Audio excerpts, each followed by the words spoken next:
Check, check, 1, 2. Hello, hello, everybody.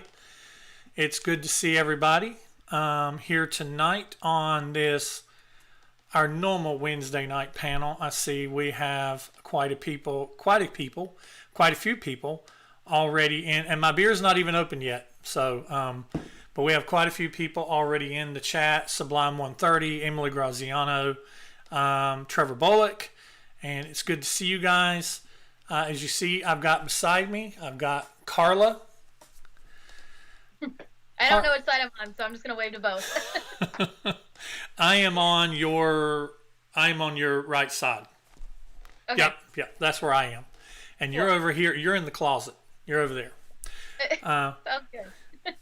Am I a Pink Floyd fan? Yes, I am a Pink Floyd fan. And I get all kinds of comments about my Walmart shirt that's about 5 years old. And it looks a whole lot better on camera than it does in real life.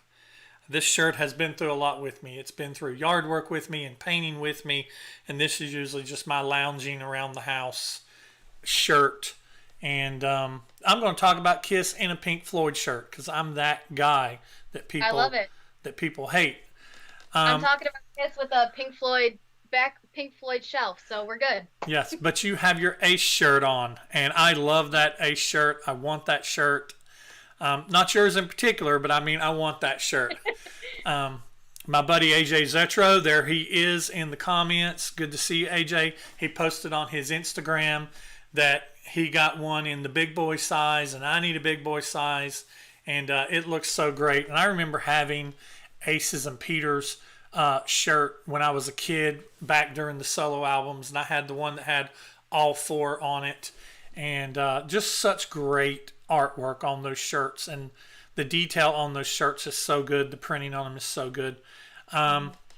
We've got Jay Rucker has showed up. Jay said hi, Carly. Carly cannot actually see your comments, so I'm going to have to read them to her. Sublime says hey, Brant and Carla. Jay said hi, Curly. Cecil Music says, hey folks, how you doing? I'm doing good. I'm not going to speak for Carla. Carla, how are you doing? I'm doing great. Happy to be here. Awesome opportunity to talk about Ace. I'll take it anytime. Always. And me and Carla were doing this same thing about this time yesterday, doing the track versus track. And we had a couple technical difficulties on my side, and it ended up taking us like 3 times as long to do it. But we got it done, and that will be premiering, live premiere, and I'll be in the chat with you guys, and I think Carla, you're slated to be in that as well. Yep. So she will be in the comments, or in the, you know what I'm talking about, in the chat. Yeah. Cecil says, how you doing? We're doing good. It's midweek. It's hump day. This is one of my favorite days of the week because it is midweek, and it is the time I get together to live and chat with you guys, and I drink a beer, which I've still got my Kugel Oktoberfest, and I don't know about other parts of the world where all you guys live, but here in Western North Carolina, there's starting to be a little bit of chill in the air in the mornings, and it cools off real quickly when the sun goes down, and I love it. It's my favorite time of year. Fall for me is my favorite era of Kiss. It is the 77, 79, 78 era, the Kiss Alive 2 album, the Phantom of the Park, the solo albums, Dynasty, throw in some double platinum. It's just, the fall is the time that I just engorge myself on all the albums from Alive to Dynasty. Is there anybody else that does that? Carla, what do you listen to Kiss wise a lot during kind of September, October, November time? Yeah, definitely go for like the darker, heavier Kiss songs. So She is like on constant rotation for me during the fall. Like She is a total fall song to me. So I listen to She, Watching You, just anything kind of heavy and dark. God of Thunder. Those are kind of like my fall Kiss songs. All right. Emily Graziano says, hey, Torpedo guys. Cecil says Carla's looking beautiful. And John B. Good says, hey, Brant and Carla. Hey, John, good to see you. John, you will be excited to know, and you Peter fans will be excited to know, I'm going to go ahead and announce it right up front. The next post-Kiss solo album that we do for a panel will be Peter Criss's Catman 1 album. That'll be the next album that we're going to do. So we're going to do a Peter Criss album, and it's one that I think a lot of people, as far as Peter goes, has really been looking forward to. So that will be a good album. I'm going to go ahead and give you a little confession. I have not heard this album all the way through. I've heard bits and pieces of Peter's album, but I've not heard it all the way through. So, but just so you know, out of the gate, Peter will be the next one that we do. So while we're waiting on people to show up, it's about 9 minutes after. I've got 5 minutes before I really get started. Got 15 people viewing. That's awesome. I want to show you guys some stuff that is related to Kiss, not related to Kiss, and related to Ace. So I went record store shopping on record store day a couple weekends ago now, and I picked up some stuff. And I got it sitting here. I've been setting on this stuff to be able to show you guys. So instead of showing an album or instead of showing a magazine, I'm going to show you what I picked up. So the first thing I picked up for my wife, because my wife is a huge Patsy Cline fan. And I don't know of you who are Patsy Cline fans or not, but Patsy Cline is the real deal. And she had been looking for this album for a long time. It's the Essential Patsy Cline. And it's a double album. And it's got the whole story about Patsy Cline in the middle of it. And it's really cool. I saw it and I took a picture of it. She sat out in the car and I was like, is this the album you've been looking for? And she's like, yep. I'm like, okay, I'm getting it. It's $10. So I was like, I'm grabbing that one for you. So got that for her. Patsy Cline, I think, is just great. What an amazing voice. And the rest of the stuff is Kiss related. As some of you who followed my memorabilia and my collecting things I've done, as far as Kiss goes, you'll know that in my videos I've showed where I've picked up Kissology 1 and Kissology Volume 2. I now am the owner of Kissology 3. And this is the 1992 to 2000 era. So, and I like how they package these things. They did a really good job with these. I believe Tommy Thayer worked on these. And so it's really cool. So that looks like that. And then the inside looks like that. And then it splits open to that. And so they're really cool the way they do their packaging on their stuff. So I picked that up. Looking forward to watching that during these longer, colder nights during the winter. Now I went in to get Trouble Walking, and I'm going to show that in just a minute. I went in and went straight towards the table because they only had one, and I just happened to get it. But after I got done shopping, I walked around the store, and of course I saw that Kiss stuff, and I saw Patsy Cline. I was sitting there looking at the heavy metal section. I just happened to look up, and I don't know about your record stores, but my record stores, the albums they put on the walls are a little bit better than the ones that goes in the bins. And the higher up, me and Carla was talking about this before we started, the higher up the wall they go, the more expensive they get, the more little special they get. This one was at the very top. The guy had to get it down for me. But he asked me if I wanted it, and I was like, duh, yeah, I want it. This is an original. It is still sealed. And I'll give you a hint. It is from 1996, and it is very hard to come by. I've never seen it personally, and when I've seen it online, it's been crazy expensive. But I picked up a copy of You Wanted the Best, You Got the Best, sealed from 1996. Wow. So nice. Yep. So I'm kind of proud of that. It's going to stay sealed, and it's going to go on the wall behind me.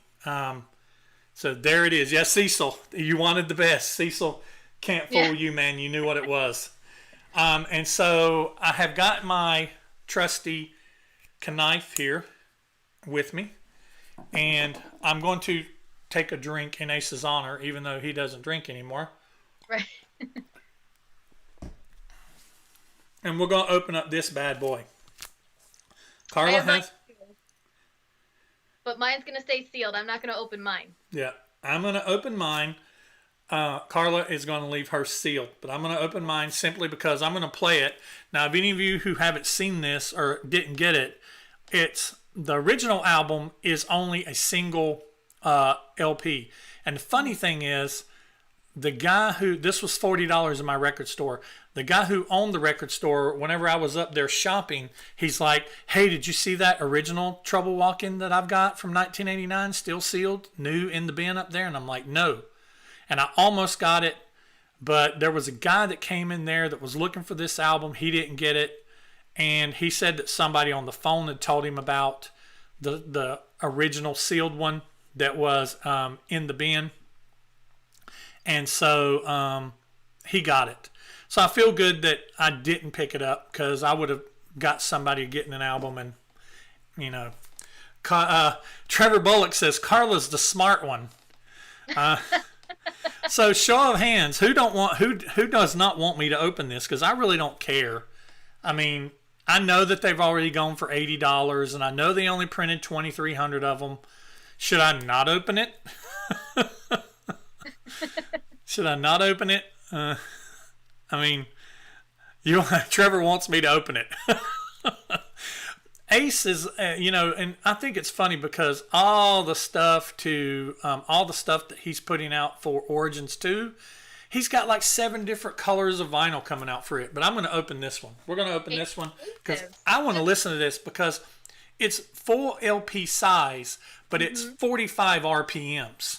Because like on side 1, there's just 3 songs. On side 2, there's 3 songs. And then side 3, there's 3 songs. And side 4, there's 2 songs. So it's 3, 2, 3, 2. I think I said that wrong. But I'm going to open it. So here we go. Carla's usually my fact checker. She usually keeps me straight on when we're making videos. She'll be like, wait, did you mean to say that?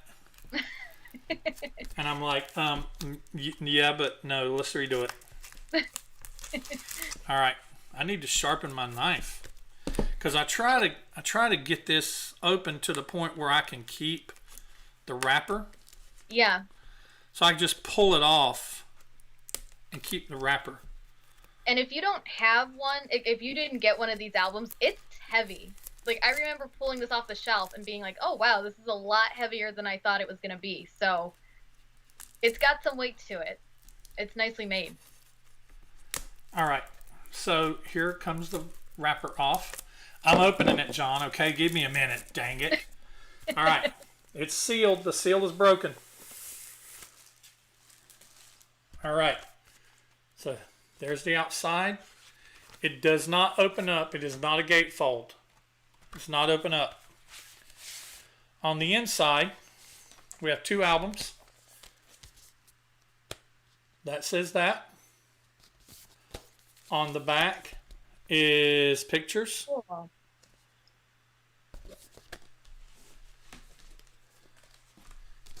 The other one says that. And it is lyrics and credits. So, this is this is the first one. And the yellow in my thing is actually showing up kind of a pale, washed out yellow. This is actually a pretty vibrant yellow. Almost like a lemon. Like a lemon. And yeah, it is, like, it doesn't wobble at all. So this is Shot Full of Rock, Do You, 5-Card Stud, Hide Your Heart, and Lost in Limbo. That looks really nice. It's really sharp. Now, I've seen where some people's, mine look like what I think everybody else's does, looks like the fried eggs. But I've seen some people that's posted pictures of theirs where it's actually a little swirly. But so far, mine are just, they're not really swirly. They're kind of just a blotch in the middle, but still very cool. Mm-hmm.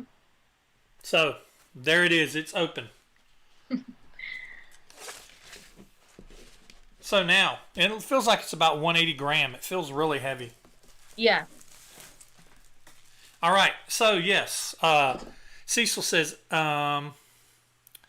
Eddie Kramer always got the best out of Ace, and I agree. And this album had a let's see, John Regan was on it, Anton Fig was on it, Richie Scarlett was on it. Richie Scarlett sang a song. They did dueling guitar solos on some of the songs, which sounds really great. Sebastian Bach, Rachel Bolan, and Jake the Snake, I believe, from Skid Row, all sing backing vocals on a lot of the songs. Peter Criss sang some backing vocals and even played some percussion on the album. And there's another drummer that played on it. His name escapes me right now. John Be Good. Who is it? The other drummer, Sandy something. Sandy with an S something. Somebody knows it. Chat it in the comments. Chat it in down there. Somebody knows it. Sandy Slavin. There you go. Is it Sandy Slavin? I think it is. That sounds right. So, but yeah, me personally, let's talk about this really quick, and then Carla, I'll let you talk about it. I had not listened to this album in a while. It'd been a hot minute since I listened to it. And I listened to this album, and I was 20 years old again. I was 20 when this album came out, and I was in a band. And this album to me sounded like Ace walked out of the studio, walked down the street, walked in another studio, and started recording his 1978 solo album over again. It has so many elements of his 78 solo album, but yet it has so many areas where it shows that he has grown. But this album has aged very well. It's funny that his albums, that just the two albums previous to this one that came out just a few years earlier, sound so much older. They sound so much dated. But this one, it sounds like a good, late 80s rock album. I mean, it kicks ass. And I'll go ahead and say there's not a song that I don't like on this album. I have degrees of not liking them, but the song that's at number 10 for me, I wouldn't get rid of it. I would keep it because this album is mostly ones, twos, and threes, and a couple fours, maybe 1 5 on my scale. But I would keep every song on this album. I think it's a great album. And I think Eddie does get the best out of him. And I think it's Ace produced it, John Regan produced it, Eddie Kramer all had a hand in producing it. And it's just a great album. And it came out the same year that, Hot in the Shade came out? Days before Hot in the Shade. Yeah, so in my opinion, no slight against Kiss, but in my opinion, I would rather listen to this album than Hot in the Shade, because I'm not a Hot in the Shade or Crazy Nights fan at all. There's good songs on it, and I actually like Hot in the Shade better than Crazy Nights, but still, this album to me, I would rather listen to this album. This album sounds great. The drum sounds great on it. Anton kicks butt. Ace kicks butt. It's a good, solid effort from Ace. So that's what I think. What about you? Let's hear you talk for a minute. I love this album. I think this is my favorite Ace solo album. It just has so much energy, so much feel to this album. And, if somebody who doesn't really know Ace, if you just listen to it, you're like, okay, yeah, this is a great album. But when you know Ace and you know that he was battling drug and alcohol addiction at this time, you would never know it. I mean, he's got so much energy on this album. It doesn't sound like someone who's battling addiction or someone who can't get it together. And it does remind me a lot of the solo album, because I've heard Paul Stanley talk about Ace's solo album, and he said that was the album we were all worried about. It was Ace's. We didn't think he could do it. We didn't think he could pull it together, and he came out with the best one. Those are Paul Stanley's words, by the way. Other than Paul's, he said it was the best one. So, I think Ace really does a great job of proving people wrong, and I think he does a really great job of hiding his addictions when it comes to making an album, and this is a great example of that. So Killer album. I love it front to back. Ace sounds like Ace on this album. His guitar playing, his singing, his styling, his vocal stylings, the type of subject matter he's writing about and singing about. Some people have talked about his choice of cover. Do Ya is a great choice. I was reading a thing earlier today from John Regan talking about how Ace was very hesitant and wasn't really comfortable during the recording of it. Mm-hmm. I think he does great. And I've got a very controversial, I think it's going to be very controversial opinion about one of the songs on here that I'll talk about when we get to it. But let's just go ahead and do that. Let's just go ahead and talk about the songs. Talk about the panel first. It's good to see everybody. Bethany Dawn, I've not seen you in so long, and I know that last I talked, you wasn't doing well as far as, and I shouldn't say that, but it's just good to see you, Bethany. It's good to see you on the channel, and everybody else that's chatted in. If you're here, chat in and say that you're here because we want to hear from you. The panel is me, and it was going to be Matthew and Carla. Matthew's got his things in. And let's see. YouTube, it's Demons of Rock, Future Squash 767, Keith Needu, Michael Avant, Georgie Halick, Roger Bennett, Trevor Bullock, Carolina Hard Rock Metalhead, Guitar Man, Jay Rucker, Joel Pegg, Jeremy Kimona, Stephen Jolins, Emily Graziano, John O, AJ Zetro 1975, Sublime 130, Super Kids 1200, Paul Bertolino, John B. Good, from Twitter, David King, Bree Strutter, Bill Sharp, Tom Dust, Where's Drago, Paul Teplius, R.C. Campbell. From Facebook, Scotty Sky, Matt Uchi, and Jason Christian. That's 33 of us on the panel.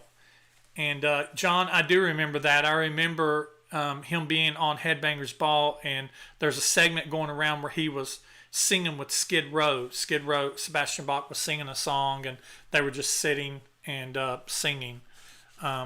He was with Skid Row, I think. So let's go ahead and get right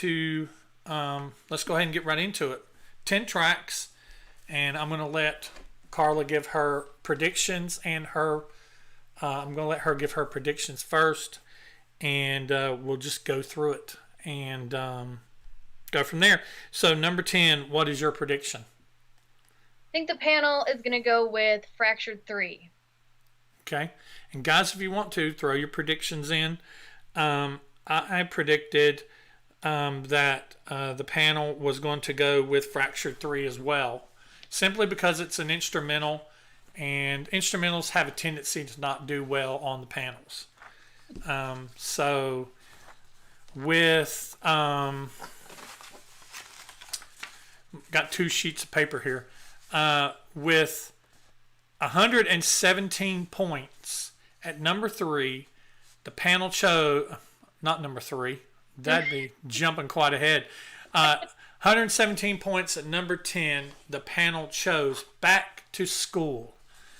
2 panelists, Super Kiss 1200 and Jason Christian, picked Back to School as their number 1 track.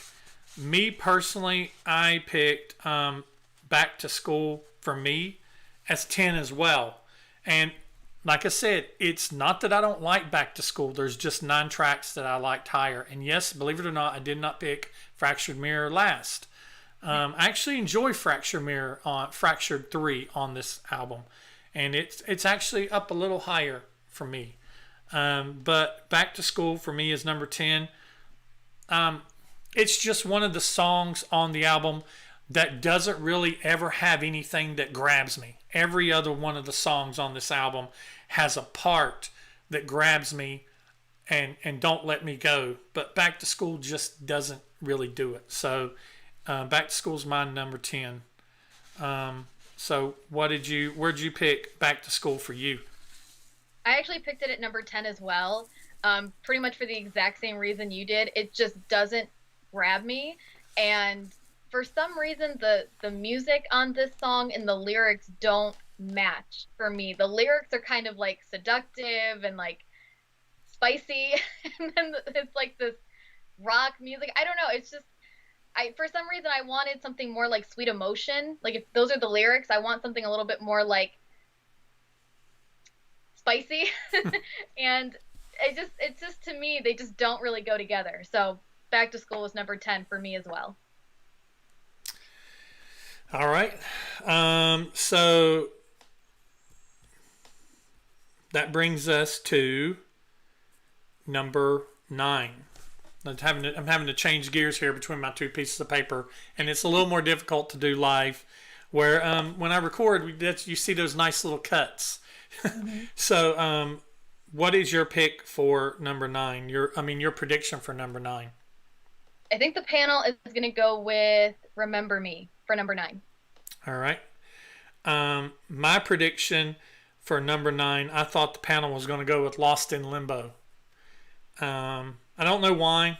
I really didn't have an idea about the middle, about how they were going to pick. I had a pretty good idea how I thought they were going to pick at the top. But mm-hmm. Once I got below the bottom, I really didn't know how they were going to pick. Same here. So, I predicted that they were going to do Lost in Limbo for number 9.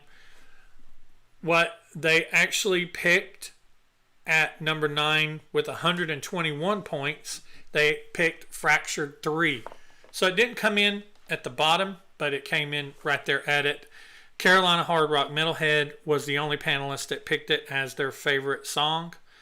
I actually picked Fractured 3 for me, probably the highest I picked an instrumental so far. I picked it at 7. And the reason why is I really enjoy this instrumental. It has enough going on in it to keep me entertained and not let me get bored. Mm-hmm. And it's not as repetitious as like the first Fractured Mirror, where he's just playing the same thing. He just keeps adding on stuff and stuff and stuff. This actually goes through phases and goes through some changes. But when I was listening to this song today, I usually kind of listen at the very, the day of the panel to kind of refresh my thoughts. Mm-hmm. This song sounds like he's using chords that you would hear bands like Creed and stuff do in the 90s. And I know we're right there on the cusp of the 90s, but just goes to show you again that Ace was doing things ahead of other people doing them. And because if you go back and listen to Fractured 3, I know a lot of people, you say Creed, that's like saying Nickelback, but I actually like Creed. And that's why I think that I really picked up on a lot of those, kind of just weird chords and weird chord progressions. So that's why I picked it up very high. I picked it up to number 7 for me. So where's Fractured Mirror falling for you? So for me, Fractured 3 falls in at number 4. I love Fractured 3. And I just really like that Ace keeps the thread of the Fractured series, whatever you want to call it. I like that he keeps it going from album to album. I like that he's not trying to get you to forget about his past with Kiss. He's not trying to act like, I don't want to talk about that era. Like, I like that he still embraces it and he still keeps a thread of it in all of his albums, or at least he did up to that point. Because, a lot of people, when they go on to have a solo career, they want you to forget about their previous life, right? And he kind of doesn't want you to do that. So I really enjoy that. And then from just a musical point of view, this is just an amazing, beautiful instrumental. So for me, Fractured 3, number 4. All right. That's awesome. Okay, so prediction for number 8. I think the panel's going to go with Do Ya. Okay. I predicted they were going to choose Back to School, and I was wrong. They chose it lower. But I predicted Back to School for number 8. What they chose for number 8 with 130 points, they chose Remember Me for number 8. Is that what you predicted? No, I predicted Do Ya. Oh, you predicted Do Ya.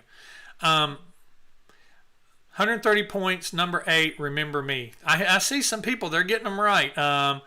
Let's see. Sublime got Remember Me right. John Good got Remember Me right. Some of you guys are on fire.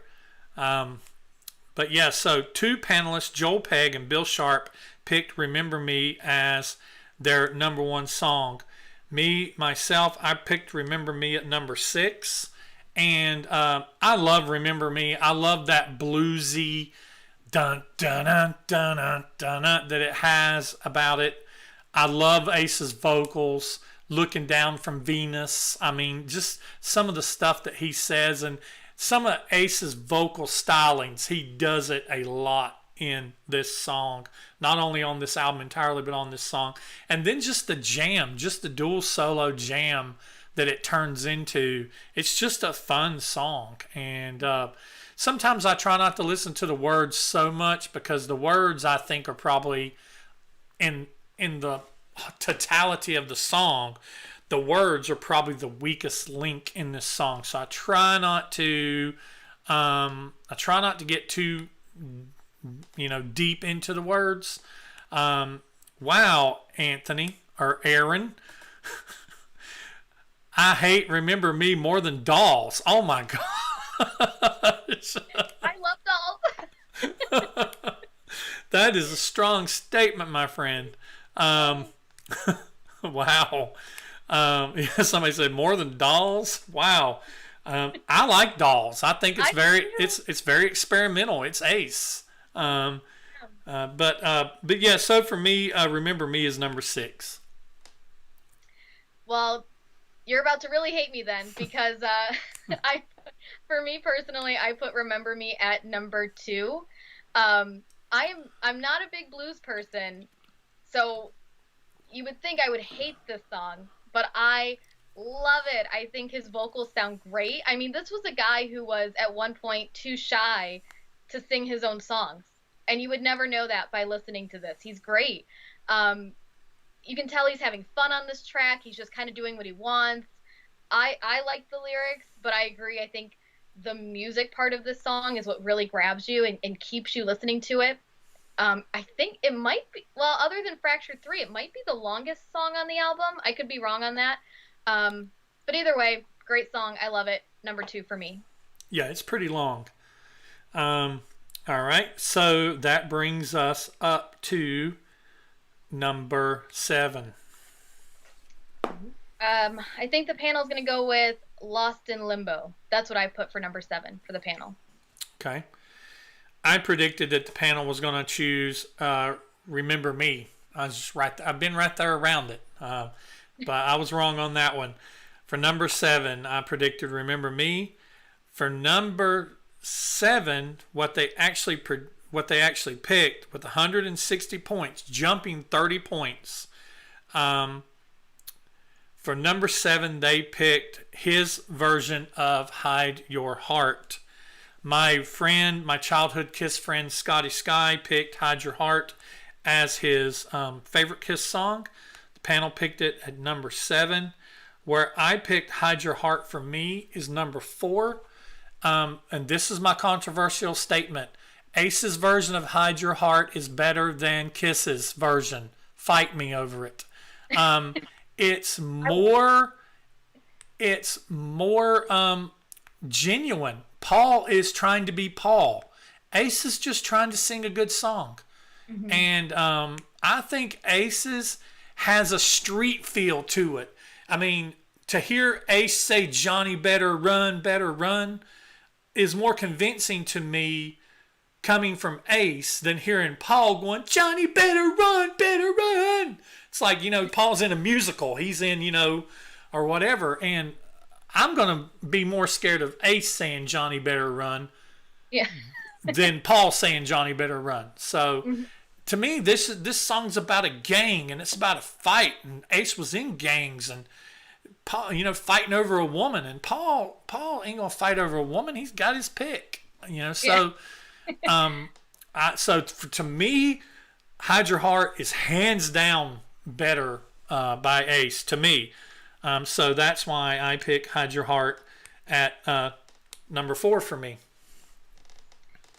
For me, I picked it at number 5. It's just, to me, the song itself is just kind of a middle of the road song. It's not the best song on the album. It's not the worst song on the album. So it's kind of right there in the middle. But I think the history of this song is what makes it so interesting. You know, Paul Stanley was one of the writers of this song. He wrote it for, I think Bon, it was for Kiss. I think it was going to be on Crazy Nights. but Bonnie Tyler was the first person to record it, right? Yes, but I think it was going to be on Crazy Nights, and it got turned down. So it ended up on Hot in the Shade, which was released, I think, like 4 or 5 days after Aces. And if you know Kiss at all, you know, kind of around the Crazy Nights, Hot in the Shade time, there's a lot of like theories about them wanting to be Bon Jovi. And this song screams "Living on a Prayer" to me, just with the lyrics of Tommy and, you know, I'm living on a prayer, and Johnny and Hide Your Heart. I'm going off on a tangent, but I totally agree. It's got a Bon Jovi feel to it, and the fact that Paul Stanley wrote it, there's a connection there. That's all I'm saying. But on this album, middle of the road. Yeah. Number 5. Yeah. I think it rings more true. Paul should have wrote this song for somebody else and Kiss not did it, because they were trying to be Bon Jovi. They used to sit down in their meetings and say, "What's Bon Jovi doing?" You know, they wanted to be Bon Jovi. Whatever Bon Jovi was doing, they wanted to do it, because that's who everybody, the general populace, and especially the females, liked at the time. And I was a Bon Jovi fan. I ain't going to deny it. I loved Slippery When Wet in New Jersey. I think those are 2 amazing albums. But, you know, I wouldn't want to be in a band like Bon Jovi. I'll listen to them and everything, but would I want to be in a band like Bon Jovi? Only if I was making millions like they did. Yeah. But Cecil says Molly Hatchet did it too, and that is true. Molly Hatchet did it. But Ace's version, it's like you said, it's not one of the better songs on the album, even though I picked it really high. It just rings more true to me. So yeah. All right, so that brings us up to number 6. I'm wrong, but I thought the panel was going to go with Back to School. Okay. I thought the panel was going to go with 5 Card Stud at number 6. For number 6, what the panel went with at 174 points, jumping up another 14 points. For number 6, the panel chose Lost in Limbo. 4 panelists, Future Squash, Trevor Bullock, Guitar Man, and R.C. Campbell picked it as their favorite song. Lost in Limbo, for me, I picked Lost in Limbo down at number 8. And once again, it ain't that I don't like it, but I love every part of this song except for the chorus. I'm not the biggest fan of the chorus. I love the riff, the way this song starts, and that riff he breaks into before he starts singing is so freaking juicy and just so good. And the riff under what he's singing, and then the one part where he's like, things going on that I can't explain, and you hear what in the back. Those little things is just like, it's so awesome. But even the pre-chorus is good, but just when it starts into that, we're just lost in limbo, it's the weakest link for me, and it knocks it down a couple notches actually, but I still love it. I mean, I check out a little bit during the chorus, but God, I jam this song. I jam most of this whole album. Lost in Limbo for me is number 8. For me, it's at number 9. And when I look at the track listing of this song or this album, that is always the song that I have to think, how does that go again? What does that sound like? It's just as soon as I'm done hearing it, I lose it. And just for that reason, I had to put it at number 9. All right. I have songs like that too. They just don't really grab you. They're not noticeable enough sometimes, and you just kind of lose them. All right, so that brings us up to number 5, breaking into the top 5. I'm gonna be wrong again because I thought the panel was gonna choose Hide Your Heart. Okay, I predicted for number 5 that the panel was going to choose the Richie Scarlett song, that they were going to choose Too Young to Die at number 5. What the panel actually chose at number 5 with 190 points, jumping up. I can't do math, so it's the difference between 174 and 190. Can't do math live. Is 5 Card Stud is number 5. And one panel member picked it as their favorite, and that is Demons of Rock. Five Card Stud for me is number 9. And it's number 9 basically for the same reason that Lost in Limbo is number 8. I love the way Five Card Stud starts off. I love how it just starts off with that that riff it starts off with, and Ace telling the story. I was born, starting that sound that he has, and that little riff in there, that's in there, which sounds like a rip off of Mississippi Queen, a little bit. Yeah. But the pre-chorus is awesome. I'll call your bluff. I mean, that's all great. His vocals are soaring, and then he just gets into "I'm the Five Card Stud," and I'm just like, "Is that all you got? That all is that our chorus?" It kind of loses me at the chorus, like Lost in Limbo does, and so the chorus on that back on Five Card Stud is the weak link to me as well. So, yes, and see, so Mark Ferrari from Keel was a co-writer on Five Card Stud. And I saw that you put that in there. So, Five Card Stud for me is number 9. What about you? For me, it's at number 7. And number 5, 6, and 7, to me, they're all kind of just all in one group. Not the worst song on this album, not the best song, just kind of right there in the middle. I don't know why, but whenever I hear this song, it just makes me think of Alice Cooper. He just sounds like Alice Cooper on this song. And I mean, there's nothing wrong with that. I get it. I actually really like that. I think it's cool, but yeah, just kind of middle of the road for me. So number 7. One of the things that makes me not uncomfortable, but just doesn't set right with me, like Paul singing about gangs, in Hide Your Heart, doesn't set right with me. Ace calling himself a stud doesn't sit quite with me either, because Paul should be singing Five Card Stud, or I'm a stud, or I'm the stud, or whatever. But yeah. Ace, it just doesn't ring true to me on that as well.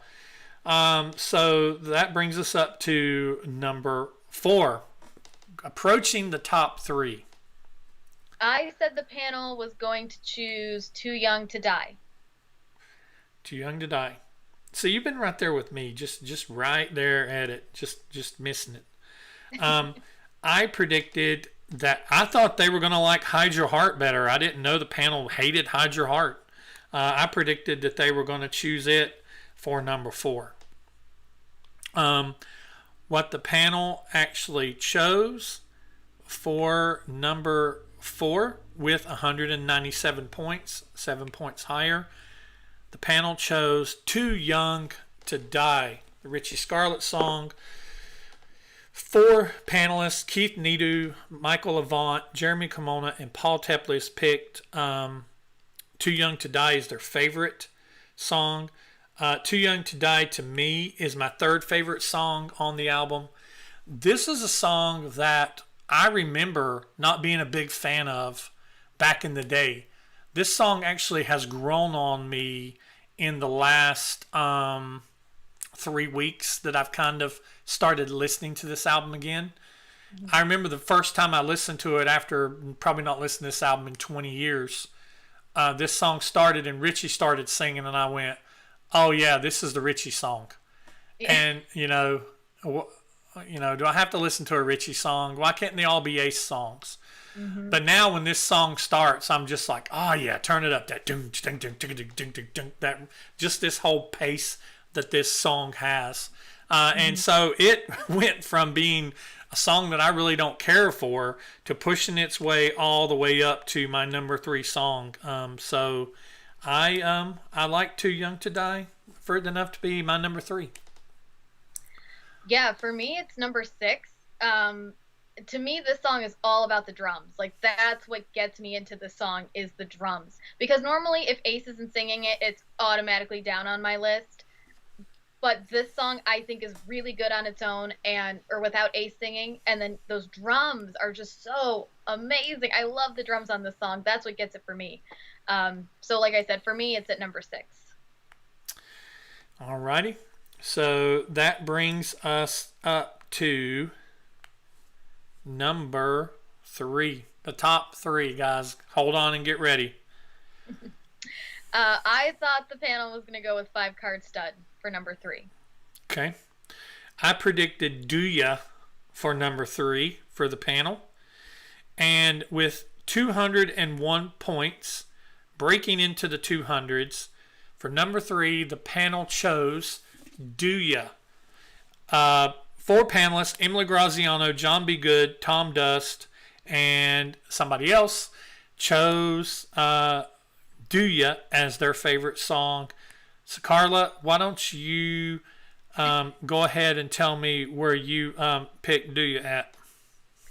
By far, this is my number 1. I love this song, and it felt weird putting a cover at number 1, and I wasn't going to. It was going to be Remember Me, but then I thought, no, because then the panel won't be honest if I don't put this at number 1. So that's what I went with.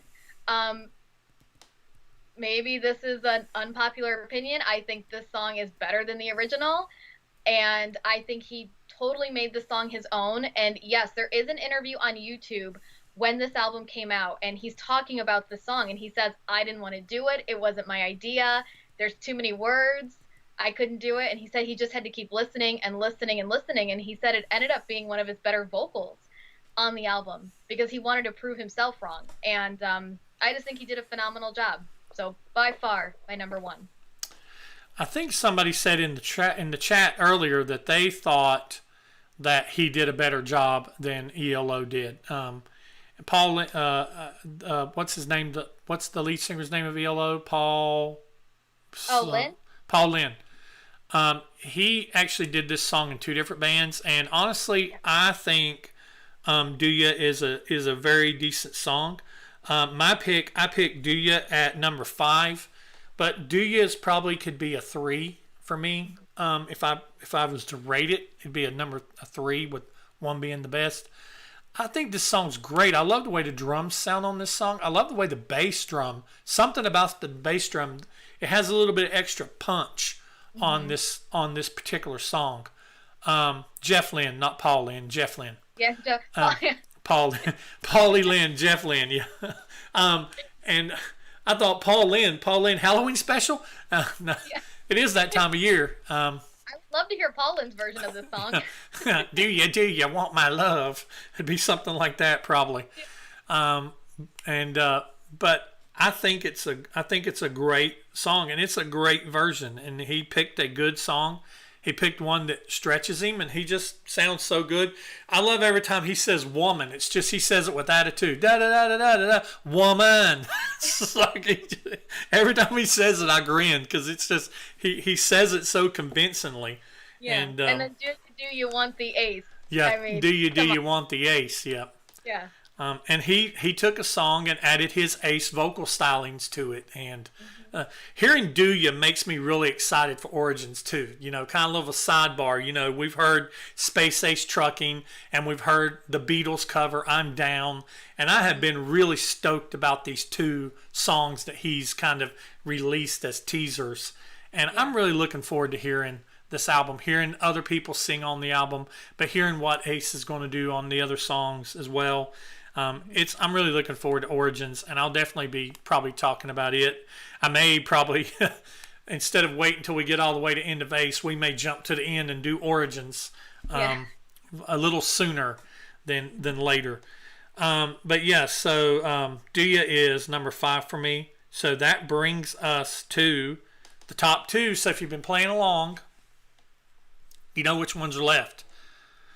So let's see if we're going to be surprised or not. I think the panel's going to go with Shot Full of Rock for number 2. I predicted Shot Full of Rock for number 2 as well. My reasoning for my top 2 was I figured, well, Trouble Walking is the title track. It's, you know, it wasn't a single. Do Ya was a single. But Trouble Walking was a song that's very well notoriously liked.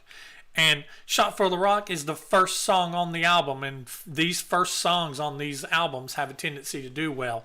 So I thought it was going to be the kind of cult favorite, fan favorite, along with the first track on the album was going to battle it out. So but I put Shot Full of Rock. I predicted it at number 2.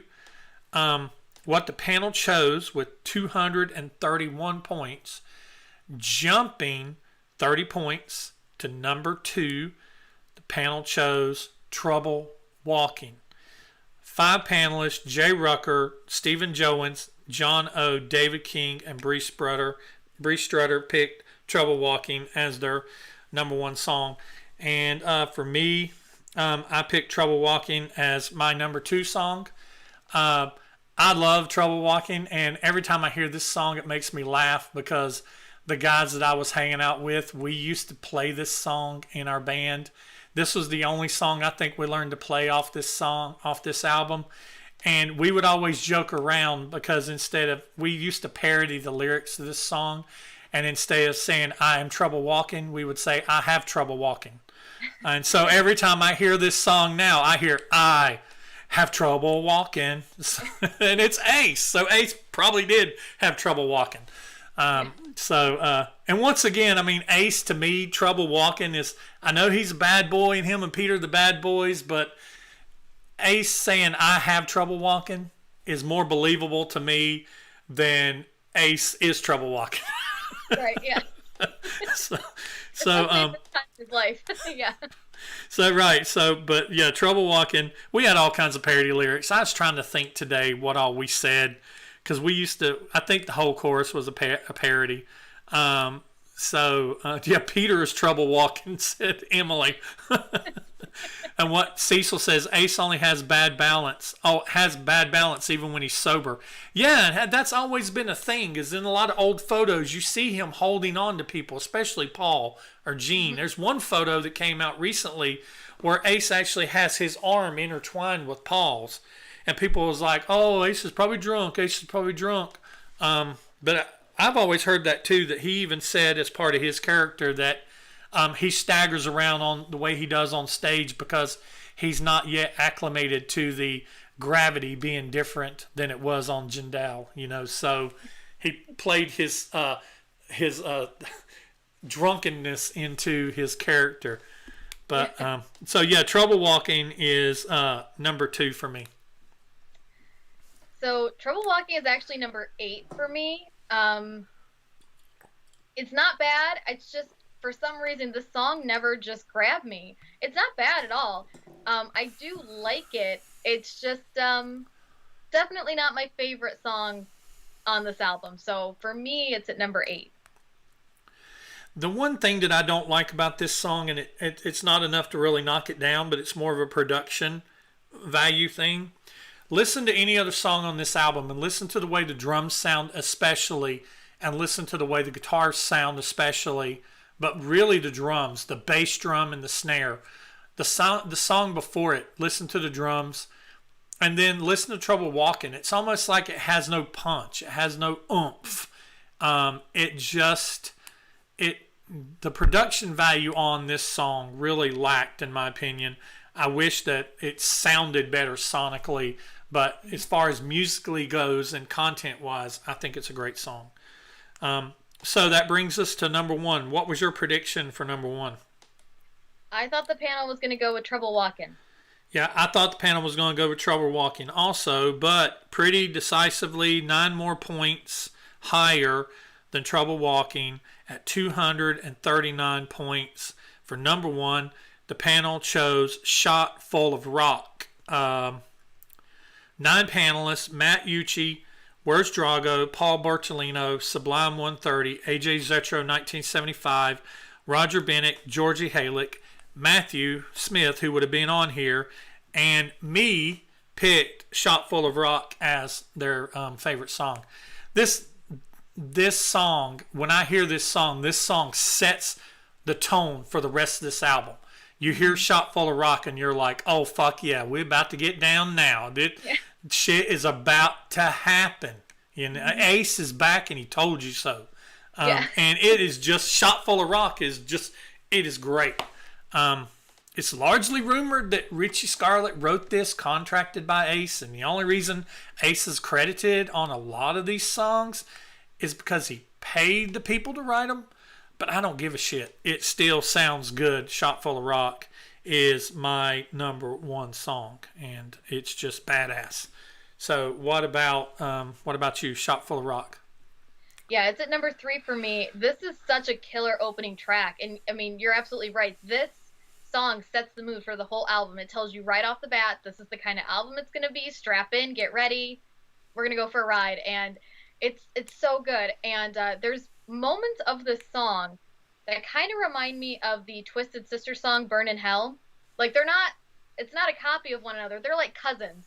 But there are certain parts where I'm like, oh, this sounds like Twisted Sister, but it's so good. So yeah, killer opening track, number 3 for me. Awesome. So we're going to recap right quick for those of you who might not have made it all the way through, and for those of you who have already forgotten what number 10 was. Number 10 was Back to School. And every time I hear Back to School, I always think about Adam Sandler. Back to school, back to school. Number 10 was Back to School. Number 9, Fractured 3. Number 8, Remember Me. Number 7, Hide Your Heart. Number 6, Lost in Limbo. Number 5, Five Card Stud. Number 4, Too Young to Die. Number 3, Do Ya. Number 2, Trouble Walkin'. And number 1, Shop Full of Rock. So that is Ace Frehley's Trouble Walking album from 1989 as picked by you, the panel. So the next one, you probably see the post go up tomorrow. The next video that we will be doing in this segment of videos is going to the live Wednesday night videos is going to be Peter Criss's Cat Number 1 album. So go ahead and start listening and getting yourself ready for that. And once you see the post go up and you're ready to put in your list, get your list in for Cat Number 1. So, Carla, did you have fun live? Oh yeah, of course. Like I said, anytime I get to talk about Ace, it's a good time. Yeah, I'm really looking forward to Origins. Can't wait. Looking forward to it. Can't wait to hear it. And I've ordered a bundle. I ordered the bundle that has the white and blue album swirl, and that has the black and gold swirl. He also has one that's silver. He has one that is burgundy, like a real deep red and black. I think that's overseas. Yeah. He's got, there's a gold and black. I mean, he's got all kinds of, there's a translucent one. He's got like 4 or 5 different, and now Target has an alternative cover. So it's like, he's just, these things are going to be worth so much money 40 years from now when I'm dead. Yeah, it makes you wonder if Gene got a hold of this marketing. Right. And Gene's the one in charge of all these different covers and vinyls. Well, Ace and Gene always work close, so yeah. You never know. He might have pulled Ace aside and been like, man, why release an album and have people buy 1 copy when you can release the album one time and have them buy 4 copies? I mean, it's genius, really. And of course, they're low pressing because they create a demand. That's the thing that gets me is why 2,400? Why 2,400 pressings? Well, because at 2,400 pressings, you're not creating a demand as if you do 5,000 or 10,000 or whatever. Yeah.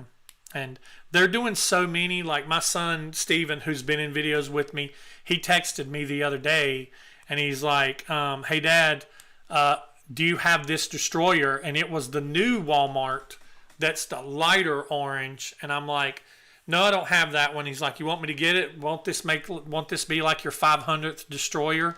And I'm like, no, don't buy it for me. I've got the red Walmart exclusive. I've got my Destroyer section is like that thick. I don't need another. Well, I do need another Destroyer, and I'll probably end up buying it anyway. But right. Yes, I'm buying 2 copies of Ace's album, so I would have bought 2 copies of this one if I could find it. So they got us right where they want us. Yep. So anyway, guys, I hope you guys had a good time. We stayed above 20 viewers for the longest time, and so We've already hit 126 playbacks and everything. So I hope that you guys enjoyed hanging out with us and hanging out with Carla and being nice to her and telling her that she's got pretty hair and all that other cool stuff. You did get your hair done recently, right? You redded it? Yeah. I don't know if you can tell, but it's red now. I'm a redhead again, so pretty excited about that. It comes through. It comes through. Yeah. Looks like you got a little ripple in it. I crimped it 80s style. Just straight burn it. Yeah.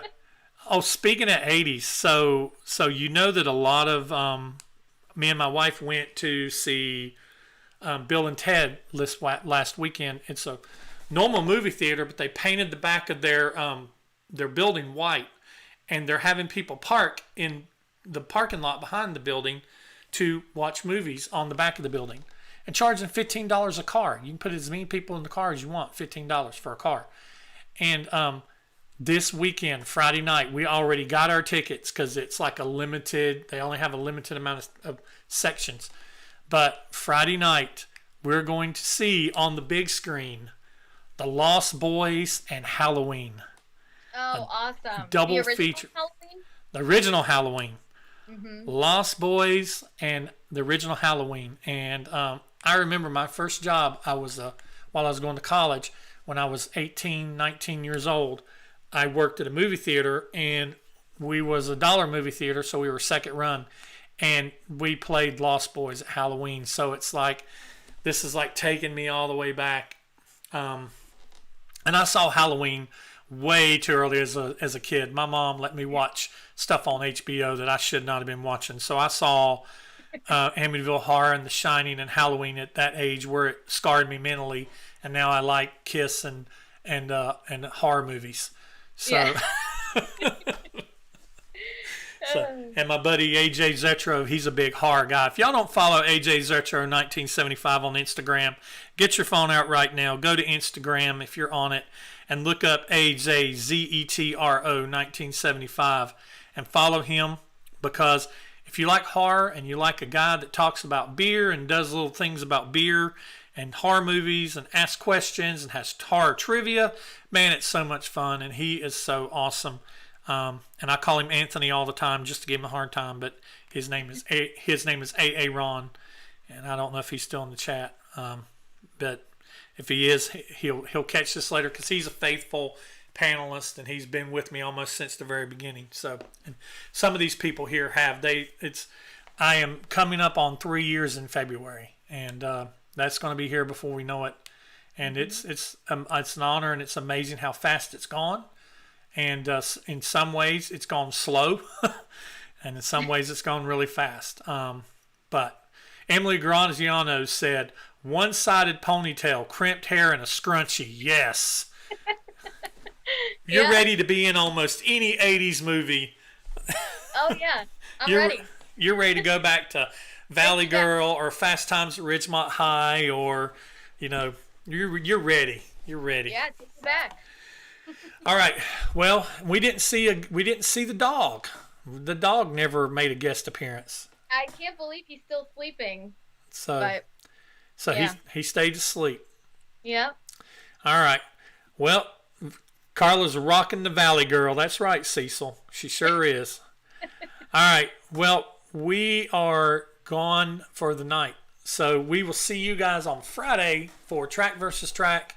It'll be a premiere. We'll be in the chat. We'll see you guys in the chat. I will be actually sitting at the movies watching Lost Boys while I'm in the chat for that. So we are going to go through Destroyer, going up against Hotter Than Hell, and you've got to see how this one ends. It's going to be fun. Yeah. And but that's all I've got. Carla, thank you so much. Great to be here. Thanks each and every one of you. You all have a great night, and I will see you. Let me get my closing credits up here. I will see all of you in the next one. Thanks for watching, everybody. Bye, guys.